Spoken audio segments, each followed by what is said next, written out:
Terima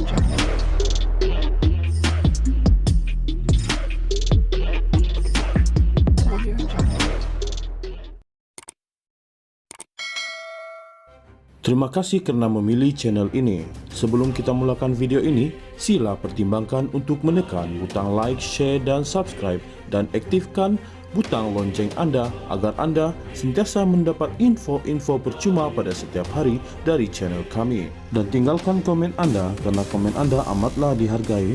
Terima kasih.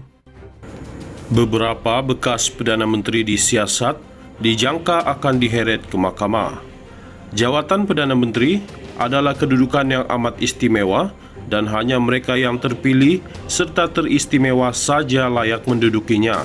Sejak negara kita merdeka, hanya 10 insan terpilih yang berjaya menduduki kursi tersebut.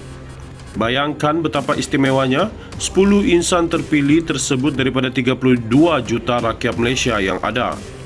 Sebab itu, ramai yang berebut-rebut mahu bersalaman dan bergambar dengan Perdana Menteri, termasuk daripada kalangan yang pernah mengecam serta memaki sebelumnya. Tetapi, melihat kepada apa yang berlaku kepada Najib Razak dan berita yang tersebar sehari dua ini, kedudukan sebagai Perdana Menteri itu nampaknya tidak menjanjikan keistimewaan atau kenikmatan yang berpanjangan. Setelah tiada lagi jawatan tersebut, tiadalah juga segala keistimewaan dan nikmat yang dibangga-banggakan itu. Sementara Najib sudah dihukum penjara atas satu hukuman berkaitan salah laku dana SRC International, sebuah anak syarikat 1MDB, beberapa bekas Perdana Menteri yang lain pula semacam sedang menuju laluan yang sama. Mahyadin Mat Yassin sedang dibicarakan berkaitan penyelewengan program Jana Wibawa. Seorang lagi bekas Perdana Menteri, Ismail Sabri Yaakob, turut disiasat berkaitan salah guna dana awam sebanyak RM700 juta. Jumlah sebanyak itu untuk menghebahkan pencapaian kerajaan ketika mereka berkuasa antara 2020 hingga 2022. SPRM dilaporkan telah pergi ke Kementerian Kewangan dan Jabatan Perdana Menteri JPM bagi proses siasatan dan mengumpulkan maklumat serta mendapatkan dokumen berkaitan. SPRM mengambil tindakan proaktif menjalankan siasatan sebagaimana pendedahan mengenai penggunaan wang RM700 juta baru-baru ini. Siasatan awal menjurus kepada bagaimana wang tersebut dibelanjakan dan adakah prosesnya mengikut tata cara yang betul, kata satu sumber berkaitan siasatan terhadap pentadbiran Mahyadin dan Ismail Sabri.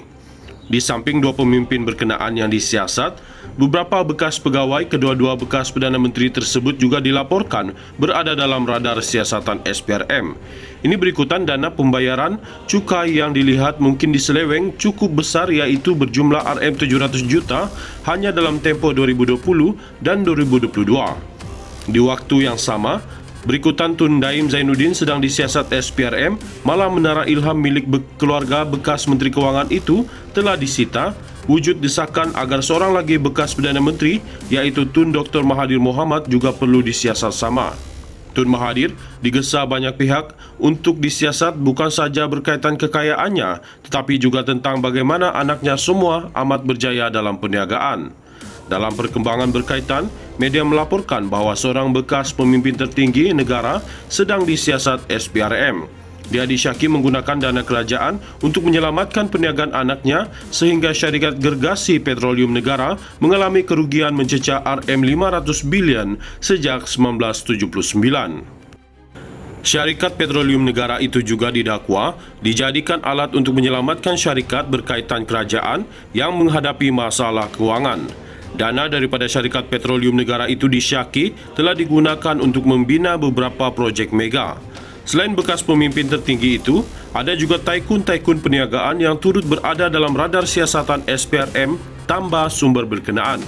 Membaca laporan di atas, tidak sukar meneka siapakah bekas pemimpin tertinggi yang dimaksudkan itu.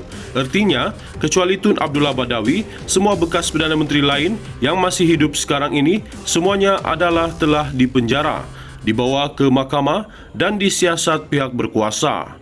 Semua keadaan ini pastilah menjadi tidur malam mereka tidak lagi nyenyak, tidur rakyat biasa yang mungkin sekadar kais pagi makan pagi. Lalu kehidupan di hadapan mereka ternyata tidak menentu, silap-silap akan berakhir dengan penjara.